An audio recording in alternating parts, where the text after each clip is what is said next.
Bonjour à tous, un petit tour au potager pour encore continuer à suivre son évolution pendant ces jours de température un peu importante. Là en face, c'est les haricots à rames violettes, voilà.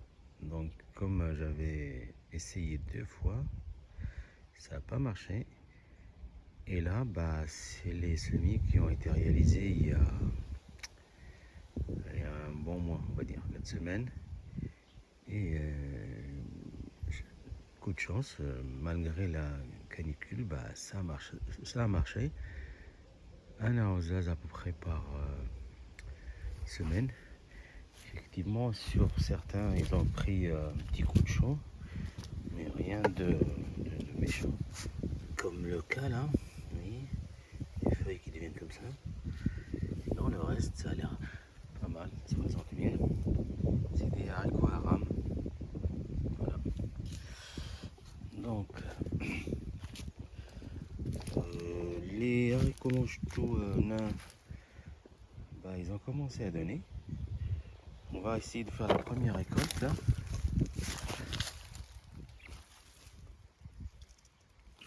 Ça se présente bien pour l'instant.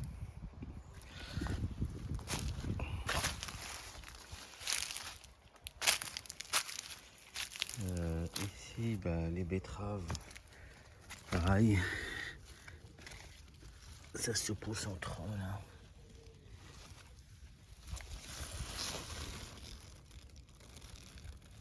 Ça a l'air correct. Il y a eu un seul orage, c'était vendredi. Sinon, le sol est encore un peu sec. Mais ça tient la route quoi. Donc ils annoncent une semaine un peu clémente au niveau température. On va tourner entre 26 et 28, donc ça va. Par contre, j'ai constaté que la sucrine, là, cette salade, qui a la réputation d'avoir les feuilles épaisses là, elle a la tendance à résister un peu mieux aux fortes températures par rapport à une laitue ou batavia normale quoi. Donc ici c'est mes choux rouges que j'ai protégés avec le filet. Parce que les pigeons sont pas gentils en ce moment. Après là-bas c'est brocoli, chou-fleur.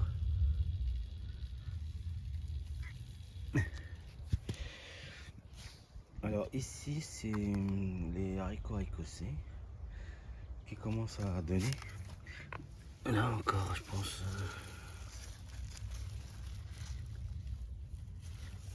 encore 2-3 semaines. Mais on commence à avoir des graines. La céleri, elle résiste. Et puis là, les choux blancs. Donc c'est bientôt les récoltes. Alors il y a eu un sacré orage. Du coup, il m'a balancé la terre dessus. Donc je vais devoir les nettoyer à fond pour les consommer. Et puis juste à côté, j'ai planté des choux à feuilles frisées. Voilà. Là, ça se présente à peu près comme ça. La petite astuce des bouteilles sur sac piqué, ça fait un peu de bruit et ça éloigne un peu les taupes. Toujours une salade sous l'arbre.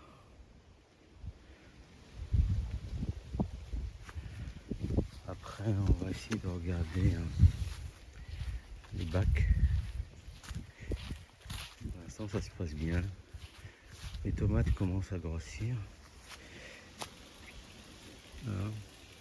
Ça c'est les tomates qui sont plantées dans les bacs dehors. Ça pousse tranquillement.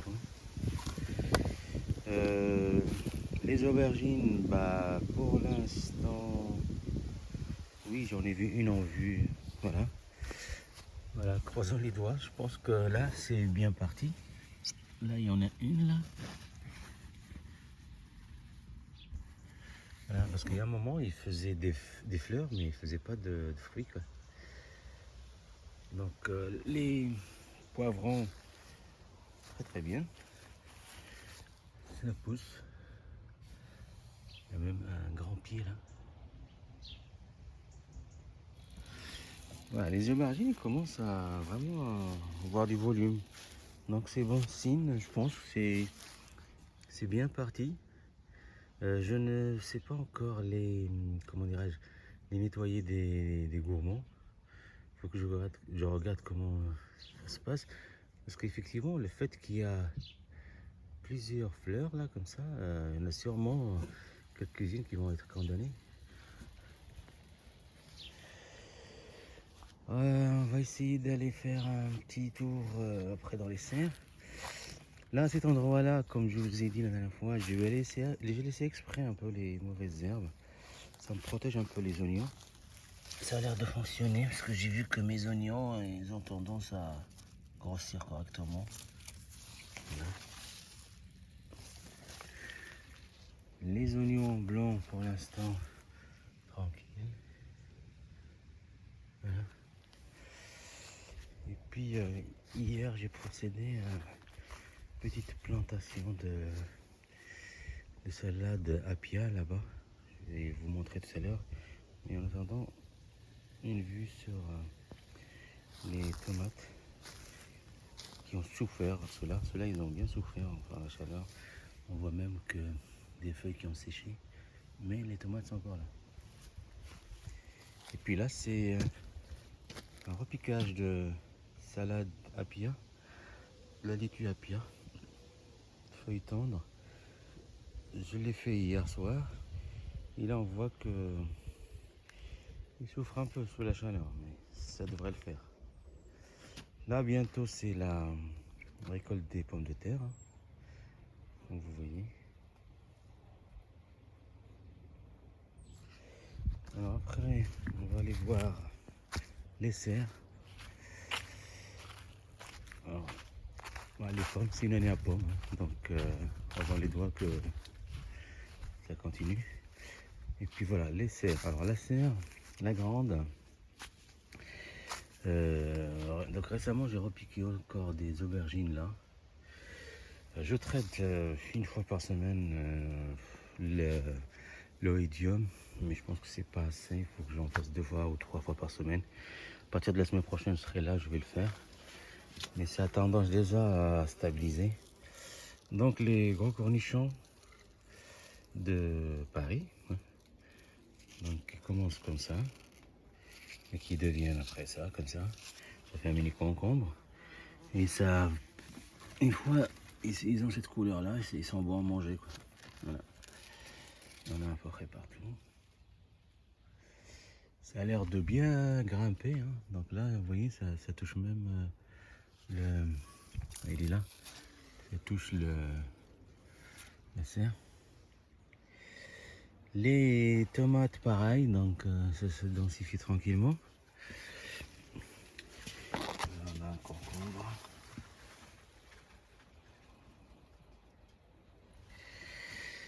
Encore un cornichon. Donc ça se densifie tranquillement. Les tomates, voilà, bah, ça commence un peu à venir dans la serre, hein. On voit bien que malgré que c'est dense, ils arrivent à peu près à devenir rouges. Il y a beaucoup de concurrence quand il y a un grand pied comme ça chargé.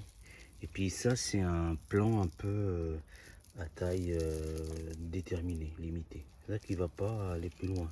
Après ces tomates-là, il n'y aura plus rien en fait. C'est pas pareil que celui-là par exemple. Celui-là, c'est un plan à taille indéterminée. Et là, on voit au pied, il a ce qu'il faut. Pour l'instant, ça passe. Les premières tomates qui commencent à mûrir, c'est les tomates cerises. Ce qui est le cas là.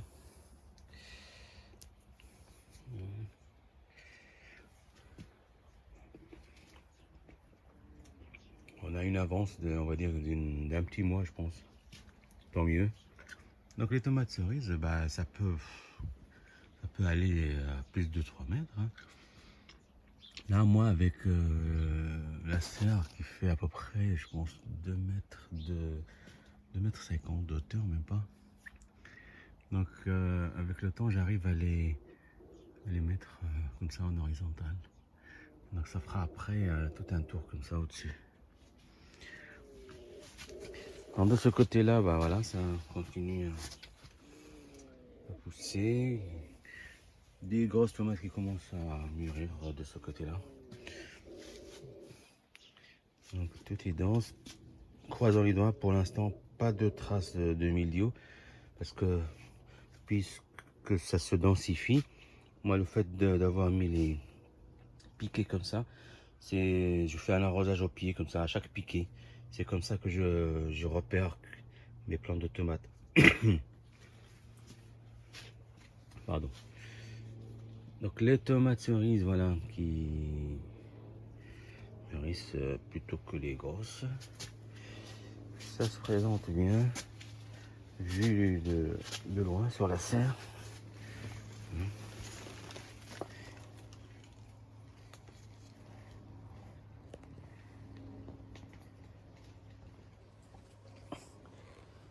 Donc à gauche, les grosses tomates, à peu près.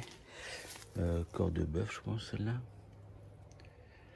Voilà, je commence un peu à reconnaître les tomates que j'ai plantées parce que j'ai pas mis les étiquettes. Voilà comment j'attache un peu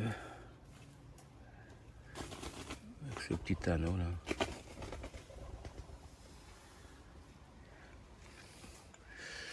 Ça a l'air de bien fonctionner cette façon d'attacher. On a la ficelle et puis l'anneau métallique. Donc ici, petite récolte maigre de concombre. Voilà. On va essayer de passer derrière pour l'autre serre. Voilà, l'autre serre pareil. La partie à droite, il y a des grosses tomates. Ici, c'est de la tomate ananas. Et on voit que sur cette serre-là, vu qu'elle a un plastique pas armé, la chaleur tape fort. Donc les feuilles sont un peu tombantes comme ça. Là. Mais le fait qu'il y a déjà des tomates, c'est bon signe que ça fonctionne. Alors je sais pas si c'est à cause aussi de ces petites cassures qui prennent le temps de cicatriser.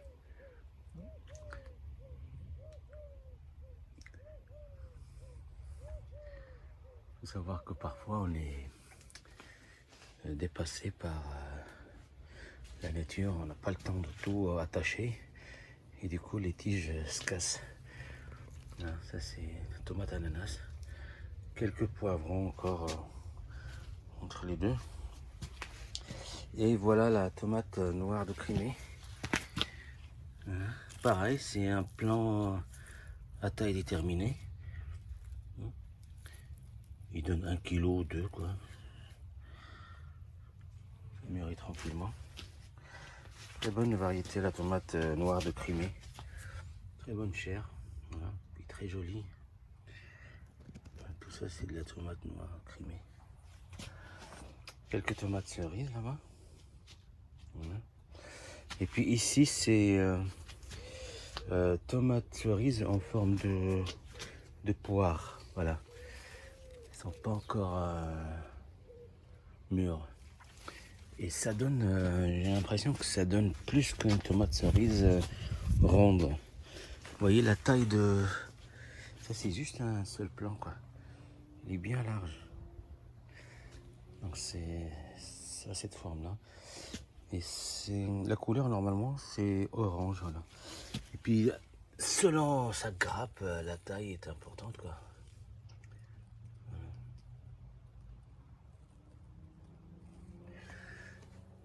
Alors on va essayer de sortir de l'autre côté pour vous montrer un peu les courgettes. Donc les courgettes, comment ça se présente? Voilà. Et ici, donc, on a nos pommes de terre violettes, là. Donc bientôt, c'est la récolte. Là-bas, c'est nos pommes de terre rouges. Et puis par là, c'est les courgettes. Donc, nos courgettes jaunes. Elle a l'air de bien se présenter.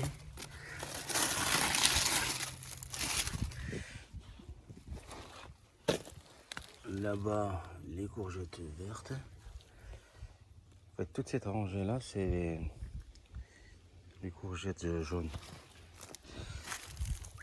Voilà. Bonne variété. Sucrée.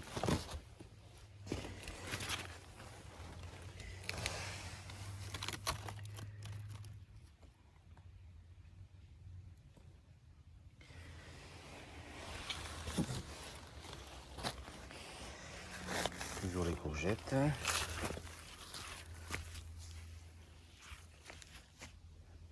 Puis là, c'est un semis de salade.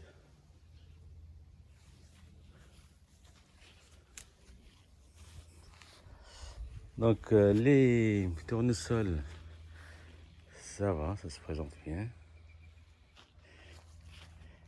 Les salades au pied, salade laitue rouge. Et puis la grenobloise rouge, la batavia grenobloise. Bah, là-bas, c'est les semis bataviens que j'ai effectués il y a 3 semaines, vous voyez. Donc là, je vais commencer à repiquer gentiment. Puis je laisse quelques-unes monter là pour les graines.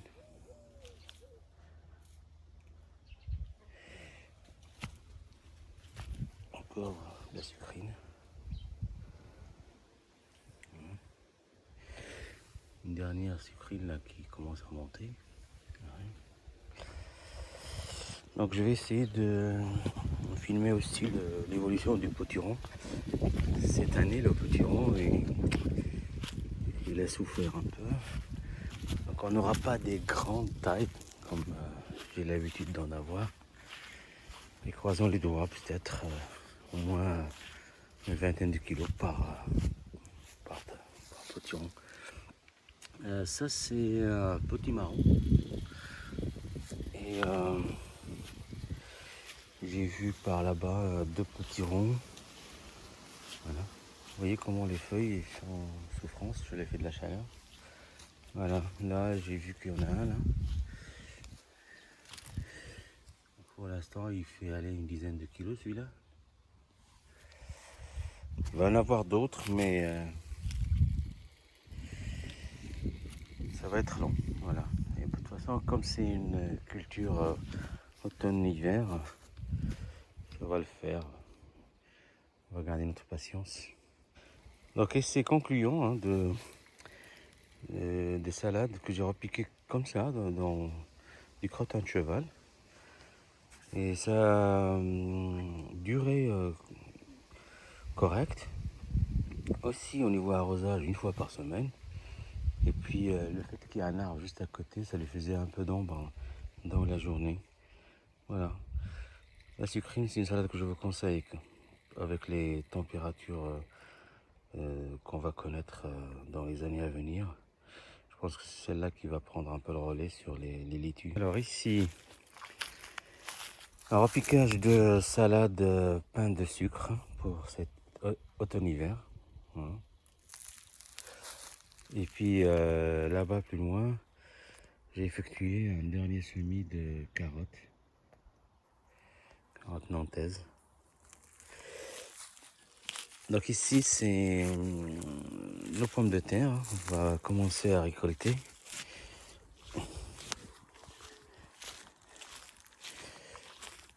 Hier j'ai commencé un peu à nettoyer ici pour récolter.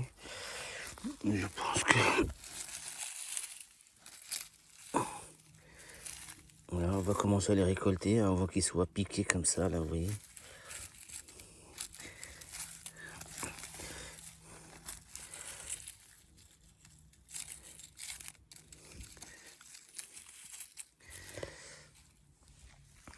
On va Regardez à notre pied.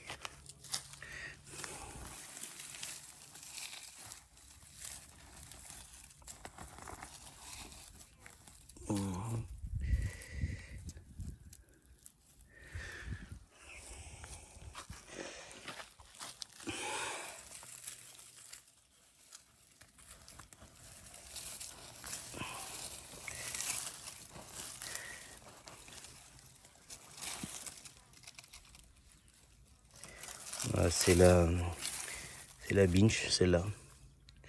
Petite taille, mais très bonne. Alors ici, eh ben, mes fameux semis de potiron qui résistent, pareil. Ça devrait le faire, je pense, avec le mois que je vais passer ici après. Je vais les doper un peu avec du crottin de cheval et de l'arrosage.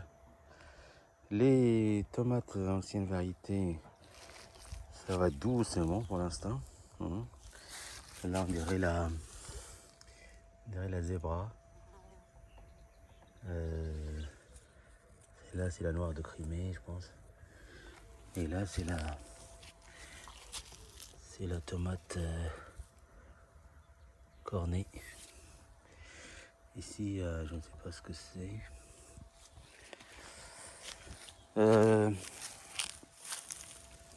Pommes de terre douce taille. Voilà. J'ai 2 plants. J'espère que ça va donner. Le petit olivier là qu'on a acheté. On voit qu'en plus il y a des petites olives. Hein, pour l'instant c'est décoratif. Alors ici donc pour avoir un relais de courgettes sur cet été, voire jusqu'à octobre, début novembre. Donc mes semis, voilà, ça pousse gentiment. Comme ça on fait une récolte de courgettes sur une bonne période. Là pareil, il y a un peu de nettoyage à faire. Celui-là il est beau ce pied là, courgette jaune. Et puis là c'est courge. Voilà, donc ça pousse correctement, notre olivier. Je vous dis à bientôt.